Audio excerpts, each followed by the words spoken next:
जय मसीह की आप सबको। आइए आज का वचन करते हैं शुरू। दूसरा राजा और 23 चैप्टर और उसका 25वीं आयत को मैं पढ़ूंगा, आप उसमें देखिए। उसके तुले ना तो उससे पहले कोई ऐसा राजा हुआ और ना उसके बाद में कोई ऐसा राजा उठा जो मूसा की पूरी व्यवस्था के अनुसार अपने पूरे मन और अपने पूरे प्राण और अपनी पूरी शक्ति से यहोवा की ओर फिरा हो। आइए हम फिर से एक 22वें अध्याय को और उसके दूसरी आयत को पढ़ते हैं। उसने वह किया जो यहोवा की दृष्टि में ठीक है, जिस मार्ग पर उसका मूल पुरुष दाऊद चला, ठीक उसी पर वह भी चला। उसने ना तो दाहिने ओर मुड़ा और ना बाएं ओर मुड़ा। पढ़े गए वचन पे प्रभु आशीष करे। आइए हम प्रार्थना करते हैं। प्यारे प्रभु जी, धन्यवाद स्तुति और बड़ाई के साथ प्रभु जी आपके चरणों में आके झुक जाके दंडवत प्रणाम करते हैं। समय दिया धन्यवाद देते हैं प्रभु जी। आपके वचन के द्वारा प्रभु जी आप हमसे बात करें प्रभु जी, हमारी कमी घटियों को प्रभु जी आप पूरा करें और अपना महिमा करने के लिए प्रभु जी चलने बढ़ने के लिए सहायता और मदद करें प्रभु जी। ये समय को प्रभु जी आपके हाथों में सौंप देते हुए हमारी प्रार्थना विनती को प्रभु यीशु मसीह के नाम से मांगते हैं, आमीन। वचन 23 अध्याय, दूसरा राजा का 23 अध्याय और 25वीं आयत। उसके तुले ना तो उससे पहले कोई राजा हुआ और ना उसके बाद कोई ऐसा राजा उठा जो मूसा की पूरी व्यवस्था के अनुसार अपने पूरे मन और अपने पूरे प्राण और अपनी पूरी शक्ति के साथ यहोवा की ओर फिरा हो। आज हम एक ऐसे राजा के बारे में देखने जा रहे हैं जो कि उम्र में बहुत ही छोटा था, जो कि सिर्फ और सिर्फ 8 साल की उम्र थी जब उसे राजा बनाया गया और उसका नाम था यहोशी। और उसके बारे में वचन में लिखा हुआ है कि उसके जैसा कोई राजा ना आया, ना उससे पहले था, ना ही उसके जाने के बाद में कोई ऐसा राजा हुआ जिसने मूसा की व्यवस्था को पूरी रीति से अपने तन मन और शक्ति और प्राण के साथ उसने यहोवा की और वो फिरा। आज हम यहोशिया के बारे में देखने वाले हैं। यहोशिया को जब राज्य करने लगा तब वो 8 वर्ष का था और उससे पहले, उसके राज्य करने से पहले उसके बारे में कुछ देखते हैं पीछे जाके मनुष्य के बारे में। ये मनुष्य कौन है? मनुष्य जो था यहोशिया का दादा था, जो कि हिजकिय्याह का बेटा था। और जब मनुष्य राज्य करने लगा, उसने जाति जाति के घनौने कामों के अनुसार जितने यहोवा ने इजराइलियों के सामने से देश से निकाल दिया था वह किया। यह यहोवा की दृष्टि में बुरा था। दूसरा राजा 21 अध्याय और उसका 2 वचन में लिखा है कि जिसे परमेश्वर ने इजराइलियों के सामने से अन्यजातियों को निकाल के बाहर फेंक दिया था, मनुष्य ने वो किया जो कि यहोवा की दृष्टि में पाप था। ये मनुष्य जो था ये हिजकिय्याह का बेटा था, जो हिजकिय्याह राजा के मरने के बाद में उसके बाद में उसी जगह पे राजा बना था। ये मनुष्य था और इसका पोता ही यहोशिया था। और यहोशिया के बारे में ये लिखा गया है कि ये अपने पूरे तन मन से पूरी धर्मशास्त्र, जो मूसा की धर्मशास्त्र है, उसके ऊपर पूरे मन से और सच्चाई के साथ वो चला। ना तो उससे पहले कोई राजा था और ना ही कोई उसके बाद में राजा बना। और ये मनुष्य जो था उसका दादा था और इसने वो किया जो कि यहोवा की दृष्टि में जो था पाप था। मनुष्य के बारे में अगर हम देखें तो मनुष्य ने यहोवा को बहुत ही रीस यानी कि गुस्सा दिलाया। उसने वो किया जो कि सबसे बड़ा पाप था। उसने वहाँ पे जिसे हिजकिय्याह राजा ने कई देवताओं को, कई देवियों को उस शहर से और यरूशलेम से तोड़ के निकाल के बाहर फेंक दिया था, इसने फिर से वही मूर्तों को और वही जो देवी देवता थे उन्हें उसने फिर से बनाने के लिए आज्ञा दी, और उन लोगों ने बना के उसके लिए ऊंचे स्थान बनाए और उनके लिए बलि, अब हम यहोवा के लिए नहीं, अब हम यही देवी देवताओं के लिए बलि चढ़ाएंगे करके इस तरह से मनुष्य ने वहाँ पे कराया। और उसने यहाँ तक कि जो कि सुलेमान ने बनाया जो मंदिर था वहाँ पे भी उसने वही देवी देवताओं को, बाल नाम देवताओं को और अशूर नाम देवियों को भी उसने बना के उसने मंदिर में रखवा दिया, और मंदिर के आंगनों में उन्हीं के लिए एक बलि अर्पण करने का भी एक स्थान को उसने बना दिया। और यहाँ तक कि उसने ये पाप किए कि लोगों को जब वो अन्य देवताओं के पर जब वो बलि करता था, और यहाँ तक उसने अपने बच्चों को भी नहीं छोड़ा, उसने उन्हें भी बलि चढ़ा दिया। और वो ऐसा राजा बना जो कि बहुत ही यहोवा की दृष्टि में पापी ठहरा। और उसने जो कि टूना करने वाले थे, जो कि मंत्र करने वाले थे, उनके पीछे वो हमेशा अपने जीवन भर लगा रहा। और उसने यहाँ तक कि जो वहाँ के यहूदी थे जो कि सच्ची उपासना परमेश्वर की करते थे, उनको भी उसने वहाँ से वापस वो वहाँ पे उन लोगों को भी कहा कि तुम लोग भी आज से यही देवताओं के सामने बलि अर्पण करा करो और इन्हीं के सामने धूप जलाया करो। और उसने यहाँ तक ये भी कर दिया कि उसने आने जाने वालों को हर एक को परमेश्वर से दूर कर दिया, और यहाँ तक कि वो खुद पाप में गिरा और वहाँ के लोगों को भी उसने पाप में डाल दिया।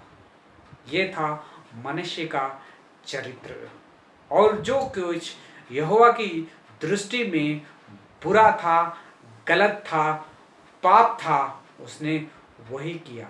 वो सुबह उठता था, जो चांद और तारे परमेश्वर ने बनाए थे उन्हें आके दंडवत करता था और उनके ऊपर बलि भी वो चढ़ाता था।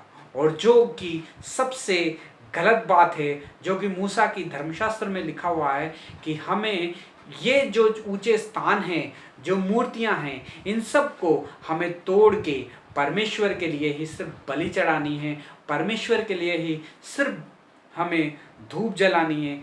जब ये धर्मशास्त्र में लिखा गया, लेकिन उसने पूरे का पूरा उसके विरोध में जाके उससे सारे लोगों से भी गलत कराया और फिर उसमें पाप में सबको लेके आ गया।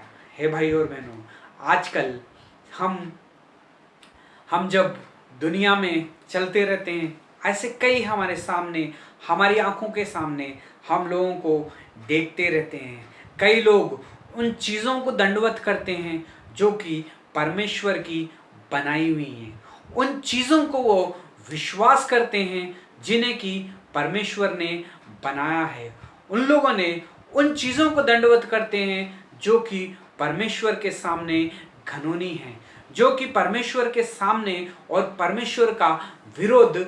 ऐसे लोग भी हैं जिसे हम अपनी आँखों से अब तक देखते आए हैं, जो अपने हाथों से बनाए हुए देवताओं के उसके पास जाके बलि अर्पण करते हैं, धूप जलाते हैं और बहुत ही ऐसे त्यौहार मनाते हैं जो कि यह परमेश्वर की दृष्टि में जो है पाप है। हे भाई और बहनों, आजकल की दुनिया में यही चीज़ जो है चल रही है, जो हमारी आँखों के सामने होते हुए भी हम लोग वो सच्चाई जानते हुए भी हम उनके पास वचन को नहीं बोल पाते हैं और ना ही उन्हें बता पाते हैं कि ये सब चीज़ें जो है गलत है और इसे मत करो। अगर हम उनके पास जाके ये बात कह भी देंगे तो वो कभी भी उस चीज़ को स्वीकार नहीं करेंगे और उल्टा लड़ाई और झगड़े के ऊपर आ जाएंगे। और वो लोग परमेश्वर की अगर सच्चाई के बारे में उन्हें बताया जाए तो वो कभी भी स्वीकार नहीं करेंगे। इसकी कारण जो है वो लोग नहीं हैं, वो लोग हैं जो कि उनके पितृ हैं, पितृ है, जो कि उनके बाप दादा है। उनके बाप दादों ने वो गलती की और उसके बाद में वो गलती जो उन लोगों ने की, उसके बाद में एक से पीढ़ी पीढ़ी से पीढ़ी वही चलता हुआ आया। हे भाई और बहनों, यहाँ पे मनुष्य के बारे में एक चीज हमें परमेश्वर आज हमें पवित्र आत्मा के द्वारा समझा रहा है, जिसका पिता जो था हिजकिय्याह था, जो कि कितना ही विश्वासी था। उसने सारे ऊंचे स्थानों को तोड़ दिया और परमेश्वर के लिए परमेश्वर के घर का दरवाजा खोला, और सारे लोग जो तितर बितर हो चुके थे सब लोगों को उसने एक जगह पे किया। लेकिन उसके बेटे ने जब उसकी जगह पे राज्य करने लगा, उसने तो सीधा का सीधा परमेश्वर के मंदिर को अपवित्र कर दिया। वहां पे लाके उसने देवी देवताओं को भी खड़ा कर दिया। हे भाई और बहनों, हमारा और मेरा जीवन भी कुछ इसी तरीके से चलते रहता है। कभी कभी ऐसे लोग भी होते हैं जो कि बहुत ही मुश्किल से परमेश्वर के ऊपर विश्वास करते हैं और सच्चाई को जान के अपना मन फिरा के प्रभु यीशु मसीह के ऊपर विश्वास रखते हैं, और वो सब ये सारी चीज़ों को जो वो लोग बचपन से करते हुए आए थे, परमेश्वर को छोड़ के किसी और की उपासना कर रहे थे। लेकिन जब उन्हें सच्चाई पता चला, प्रभु यीशु मसीह के बारे में पता चला कि प्रभु यीशु मसीह हमारे लिए इस दुनिया में आया, उसने हमारे लिए अपने प्राण दे दिए और जान दे दी ताकि हमें परमेश्वर के साथ मिला सके, ताकि हम निर्दोषी बन के जो परमेश्वर के सामने एक दिन खड़े हो सकें। इसीलिए प्रभु यीशु मसीह इस दुनिया में आया। जब ये वचन को लोग सुन के ग्रहण करके मान के उसके अनुसार चलने लगते हैं तो बहुत ही खुशी होता है कि हमने एक नया जन्म पाया और एक नई आत्मा पाई, और नए हम अब प्रभु यीशु मसीह की उपासना कर रहे हैं। अब प्रभु यीशु मसीह के पास, उसके मंदिर में और उसी के घर में हम जा रहे हैं करके हम अच्छे संगतियां रखना शुरू कर देते हैं, प्रार्थनाएं स्वभाव शुरू कर देते हैं, प्रार्थना में जाना शुरू कर देते हैं, एक से एक पास्टरों को मिलना शुरू कर देते हैं, कई ऐसे प्रार्थना में हम लोग रहना शुरू कर देते हैं, वचन पढ़ना शुरू कर देते हैं। बहुत ही अच्छा हमारा जीवन जब चलते रहता है, तब अगर ऐसे चलते चलते जीवन में जब फिर से वही चीज का सामना फिर से करना पड़े तो कैसा होगा।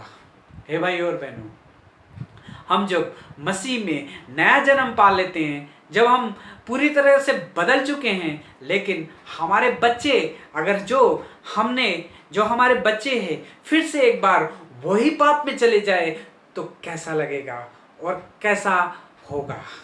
हे भाई और बहनों, परमेश्वर का मन भी एकदम वैसे ही है। जब प्रभु यीशु मसीह हमें बचा के, जब परमेश्वर ने जगत से इतना प्यार किया कि उसने अपना इकलौते बेटे को हमारे लिए दे दिया और हमने उद्धार पाया, नया जन्म पाया, प्रभु यीशु मसीह में चल रहे हैं। लेकिन अगर हमारे बच्चे आगे की पीढ़ी अगर वो रास्ते पे नहीं चल के वही अपने पुराने रास्ते में अपने हाथों से बनाए हुए देवी देवताओं के पीछे अगर वो चलना शुरू कर देंगे तो कैसा लगेगा।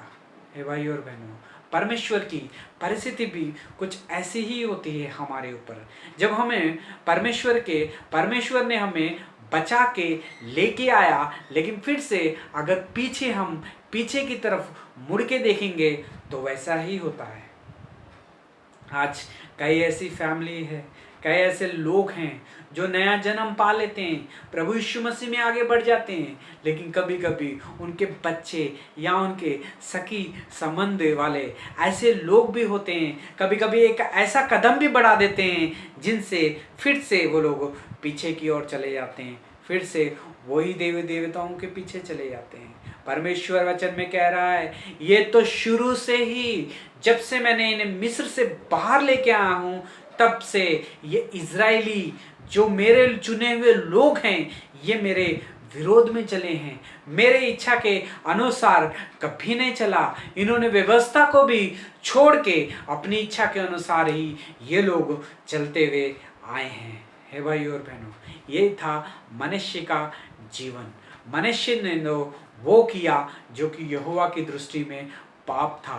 उसने सारे ऊंचे स्थान बनाए, परमेश्वर के घर को भी अपवित्र करके वही देवी देवताओं को लाके उसने वहां पे खड़ा कर दिया और कई मंत्र तंत्र करने वालों के पीछे हो गया।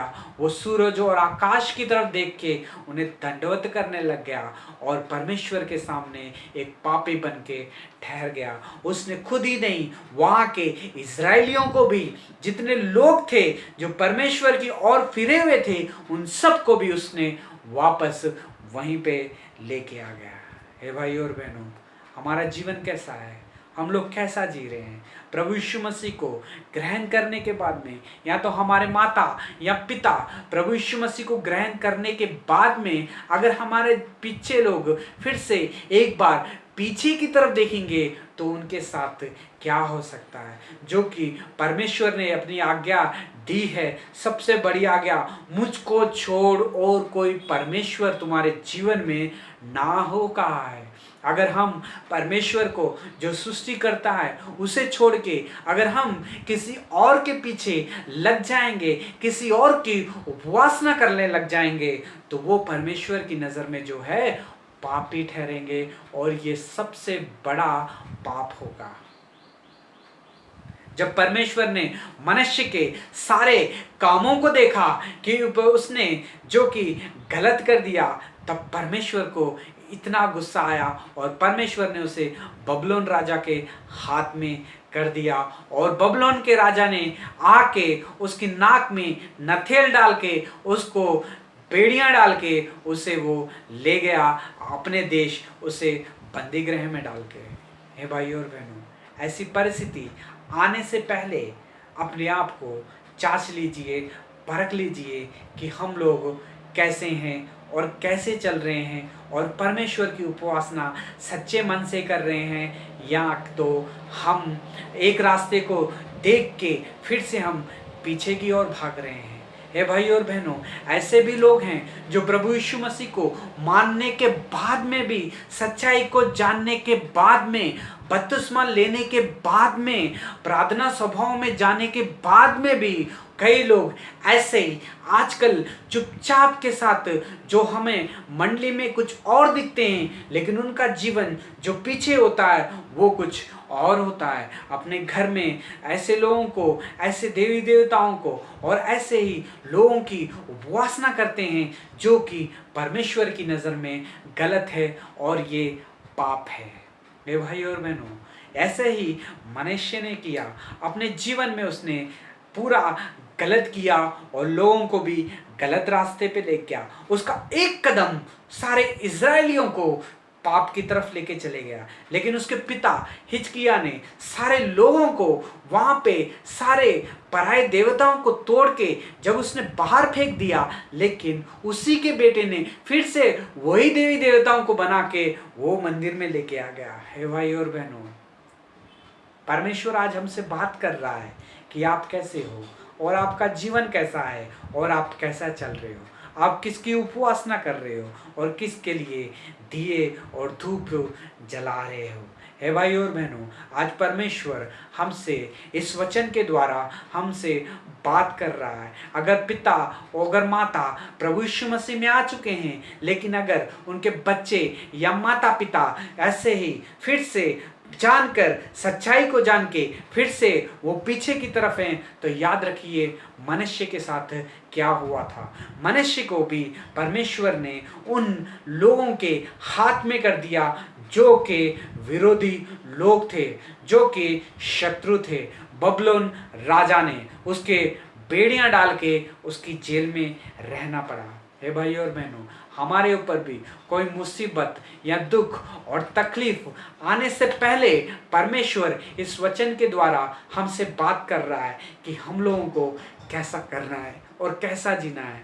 जैसे कि मूसा की व्यवस्था को उसने पूरी रीति से तोड़ के अपनी इच्छा के अनुसार चला, सच्चाई से दूर रहा। हे भाई और बहनों, हमारे जीवन में हम सच्चाई को जान भी लेने के बाद में भी अगर हम पीछे की तरफ मुड़ गए हैं, तो भाई और बहनों, परमेश्वर हमसे इस वचन के द्वारा बात कर रहा है और हमें वो बुला रहा है कि आइए, मैंने तुम्हारे लिए अपने पुत्र को दे दिया, उसको इस धरती पे भेजा, उसने तुम्हारे लिए, हम सब के लिए अपने हाथों पे और पैरों में कीले ठुकवाए और उसके ही खून के द्वारा जिसने फिर से 3 दिनों के बाद में परमेश्वर ने उसे जलाया, ताकि हम सारे के सारे उसके नाम के ऊपर विश्वास करके एक नया जीवन पा सकें।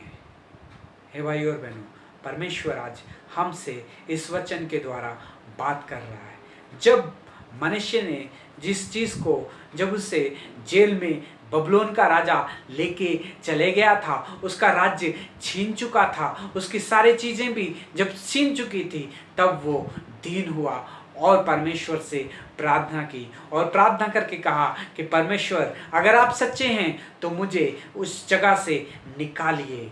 तब परमेश्वर ने उसकी प्रार्थना को सुना और उसको उस जगह से निकाल दिया और उसे उसका राज्य फिर से उसे वापस कर दिया। हे भाई और बहनों, हमारा परमेश्वर दयालु परमेश्वर है, दयालु पिता है। वो हमें इसलिए संकट में डालते आए ताकि हम उससे दूर हो जाएं, या शिक्षा के लिए नहीं। वो हमें उस टाइम तक हमें पीड़ित रखता है जब तक हम अपने आप को दीन नहीं करते हैं। अगर ऐसे ही जीवन में आपके भी हो रहा है तो एक बार आप उस वचन को याद कर लीजिए। अगर आप कितने ही प्रार्थना, कितने ही उपवास, कितने ही प्रार्थना लोगों से कराने के बाद में भी अगर आपका जीवन मुश्किलों से भरा हुआ है, तो आप अपने आप को परख के, जांच लेके देख लीजिए कि आप विश्वास में है या नहीं। आप किसकी उपासना कर रहे हैं? आप सच्चाई के साथ परमेश्वर की खोज कर रहे हैं, या तो वैसे ही दिखाने के लिए परमेश्वर की खोज कर रहे हैं? आज परमेश्वर का वचन हमसे बात कर रहा है। मनुष्य ने अपने जीवन में पाप किया और लोगों को भी पाप में फंसाया, और जब उसे पकड़ के लेके जाया गया, उसे बेड़ियों में जकड़ दिया गया, तब उसने अपने आप को दीन किया। तब परमेश्वर ने उसके प्रार्थना को सुना और उसे बचाया और उसका राज्य फिर से उसको वापस कर दिया।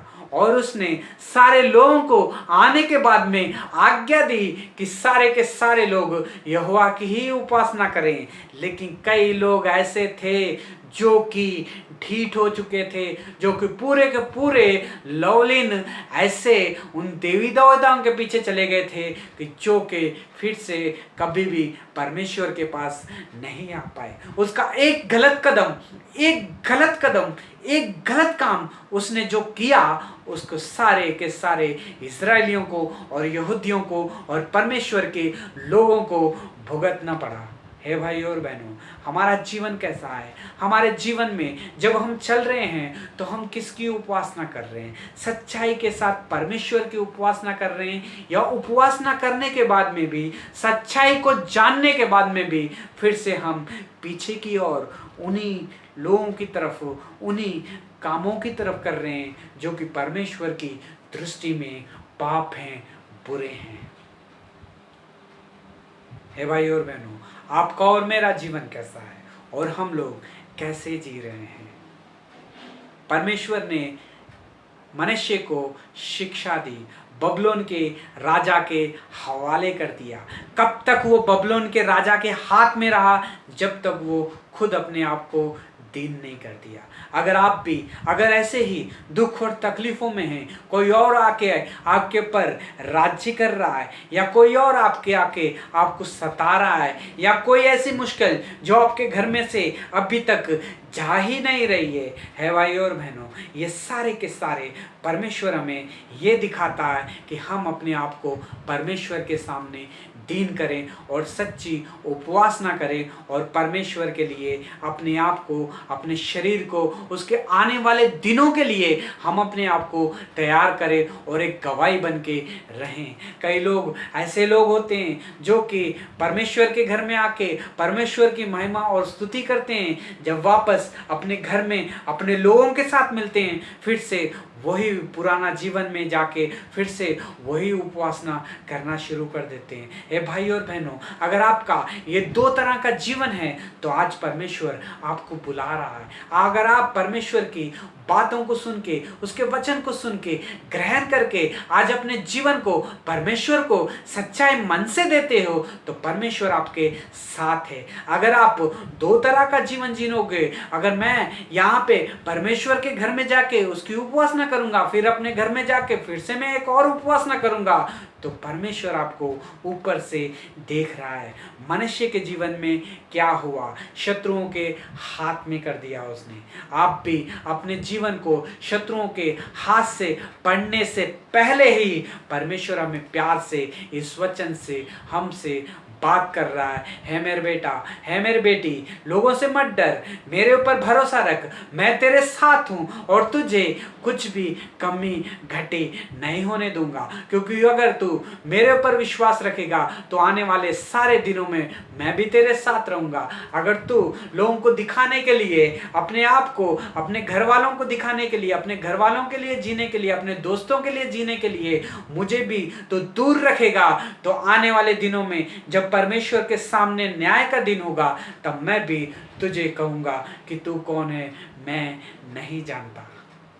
अगर परमेश्वर आपसे इस वचन के द्वारा हमसे बात कर रहा है तो अपने घुटनों के बल आइए और परमेश्वर से प्रार्थना कीजिए, प्रभु से माफ़ी मांगिए। हे प्रभु जी, मुझे माफ़ कर दीजिए। मैं जब मैं आपके मंदिर में, आपके घर में आता था तो सबके सामने मैं परमेश्वर की सच्ची उपासना करता था। जब अपने घर में वापस चले जाता था फिर से मैं उन्हीं के साथ बैठ के, उन लोगों के साथ, उन लोगों देवताओं की उपासना करता था। मुझे क्षमा करे, अपने खून से धो के मुझे पवित्र करे। मैं दो तरफ से जी रहा हूँ, यहाँ से भी